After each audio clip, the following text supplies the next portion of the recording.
Sirikonda society ఏరియాలో సిరికొండ మండలంలో IKP ద్వారా మన కొండూరు గ్రామంలో వరి కొనుగోలు కేంద్రాన్ని ప్రారంభించడం జరిగింది. ఈ సందర్భంగా నాతో పాటు వచ్చినటువంటి మండల కాంగ్రెస్ శ్రేణులందరికీ మరి ఇక్కడ ఉన్నటువంటి ఐకేపీ మహిళలందరూ కూడా పేరు పేరున నమస్కారాలు తెలియచ్చు. మీకందరూ కూడా శుభాకాంక్షలు. ఎందుకంటే గతంలో పోయిన సంవత్సరము మొత్తం మన జిల్లాలంతా కూడా కలిసి 100 సెంటర్లు దర్శించాం. యాక్చువల్లీ ప్రభుత్వం ఏమనుకున్నదంటే 50% సెంటర్లను మహిళలకు ఇవ్వాలని, ఐకేపీ వాళ్ళకి ఇవ్వాలని. ఎందుకంటే కానీ ఇప్పుడు మనం దగ్గర 260 సెంటర్లు మనం జిల్లాలో స్టార్ట్ చేస్తున్నాం. అంటే మనకు 670 సెంటర్లు మొత్తం మనము అలాట్ చేసాము. ఇంకా కొన్ని అక్కడక్కడ సెంటర్స్ కావాలంటున్నారు. సరే 700 అంటే దాంట్లోకి దగ్గర 300 మహిళలకి అలాట్ చేస్తున్నాం, 40%. సో మొన్న చూసినా మేము స్టాటిస్టిక్స్ చూస్తే ఆ 100 సెంటర్లలోనే పోయినసారి 20 కోట్లు సంపాదించారు పిల్లలు. సో ఇవాళ ఇప్పుడు 250 అంటే డెఫినెట్గా 50 కోట్లు సంపాదించారు. అంటే దానివల్ల వచ్చిన ఆదాయం నేను చెప్పేది అంటే కమిషన్ ద్వారా వడ్లు కొనుగోలు ద్వారా వచ్చినటువంటి కమిషన్ మహిళా సంఘాలకు చెందాలా, వాళ్ళందరూ కూడా ప్రభుత్వాల కింద మరి మహిళలు కోటీశ్వరు కావాలంటే ఒకటినే కాదు కదా. సో మీరంతా కష్టజీవులు కష్టపడతారు కాబట్టి మీకు అందరు కూడా మరి అవకాశం ఇవ్వాలని చెప్పి ప్రభుత్వము ఇవాళ మన జిల్లాలోనే దగ్గర 50 కోట్ల వ్యాపారం వడ్ల కొనుగోలు ద్వారానే మహిళలు చేస్తున్నారంటే మరి మహిళల యొక్క స్వలంబన కానీ లేక ఆర్థిక అభివృద్ధి ఏ విధంగా ఉందో మీరు అర్థం చేసుకోవచ్చు. అది మరి రేవంత్ రెడ్డి గారు కోరుకున్నటువంటి మనము కోరుకున్నాం కూడా ఏంటంటే మహిళలను అన్ని విధాలుగా ముందుకు తీసుకెళ్ళాలా. మరి అదేవిధంగా ఇప్పుడు మనకు మహిళా సశక్తి పేరు మీద ఇందిరా క్రాంతి పథకం కింద మనకు 1,00,000 కోట్ల రూపాయలు బ్యాంకులో రుణాలు తీసుకొని ప్రతి సంవత్సరాన్ని 20,000 కోట్లు మహిళలకు రుణాలు ఇవ్వాలని చెప్పి మనం ఆల్రెడీ టార్గెట్ పెట్టుకున్నాం. చాలా మటుకు మనం రీచ్ అవుతాం. ఇట్లా అయితే మీకు చూసిన మన బ్యాంక్ లింకేజ్ ద్వారా కూడా మనం ఇందిరామ్మ ఇల్లు ఇచ్చినాం. సో అన్ని విధాలుగా గల మహిళలు ముందుంటే రాష్ట్రం అభివృద్ధి చెందుతున్నట్టే లెక్క.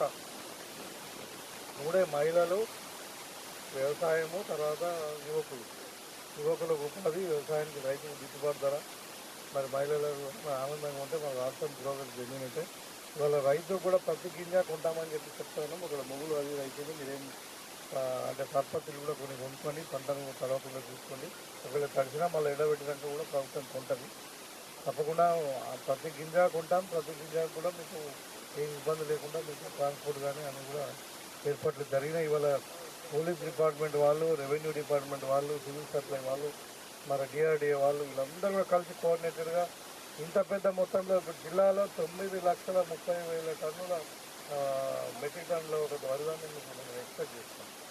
దాంట్లో కొంచెం దొడ్డు ధాన్యం అక్కడక్కడ రైతులు గిట్టుబాటు ధర వస్తుందని చెప్పి మరి వేరే దగ్గర అమ్ముకుంటున్నాం.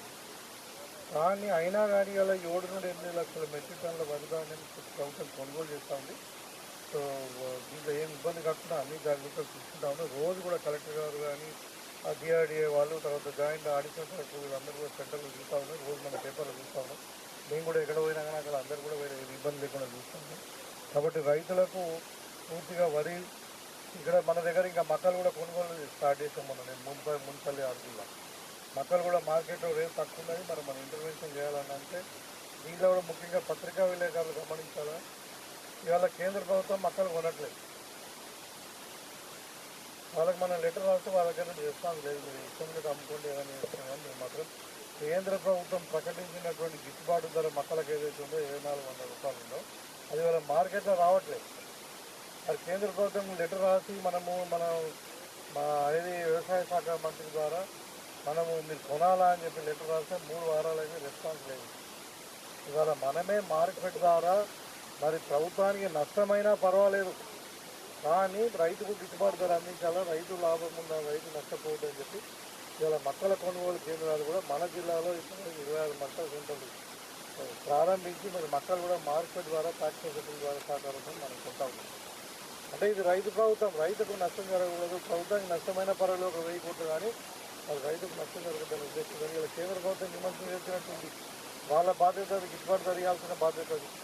మరి వాళ్ళు ఇష్టలేదనంటే మీరు కేంద్ర ఇలా బీజేపీ వాళ్ళని అడుగుతా ఉన్నా, అరవింద్ గారు కానీ ఇంకా వేరే బీజేపీ బీజేపీ నాయకులు మాట్లాడుతూ ఉన్నారు, వరి కొనుగోలు స్పీడ్ చేయాలని ఉన్నారు. మరి ఇవాళ వడ్లు మీరు కొనండి, అది ఇవాళ మాకు 50 లక్షల మెట్రిక్ టన్నులకే మనకు పర్మిషన్ ఇస్తుంది.